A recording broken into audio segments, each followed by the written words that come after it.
তাকিয়ে গেল ভাইয়ের, এটা কি হতো না? জ্বালা যন্ত্রণা হতো। বাবার কাছে বারবার আবদার করতো, ভাইটা যদি আমাদের সাথে একটু দিতেন তাহলে আমাদের সাথে খেলাধুলা করে। বাবা তো তাদের দুর্বিষয়টি বুঝতে পারত। পরে কসম টসম করে, আমি সংক্ষেপে বলছি, খেলার জায়গায় নিয়ে গেছে, একটা কূপের ভিতরে ফেলে দিয়েছে। বাড়িতে এসে জামা কাপড়, রক্ত মাখানো জামা কাপড় নিয়ে এসে রক্ত মাখিয়েছে, মাখিয়ে জামা কাপড় নিয়ে এসে বাবাকে বলছে যে বাগে ধরে নিয়ে গেছে। ইউসুফের বর্ণনা বলছে। আল্লাহর পরিকল্পনা হলো একটা কূপের ভিতরে ইউসুফ আলাইহিস সালামকে ঢুকিয়ে, কূপের সুরঙ্গ দিয়ে মিশরে উঠিয়ে মিশরের মসনদের দায়িত্ব দিবেন বলে সুবহানাল্লাহ।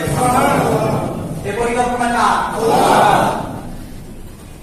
এই কূপ থেকে হযরত ইউসুফ আলাইহিস সালামকে যেদিনকে আল্লাহ মুক্তি দান করেন, সেই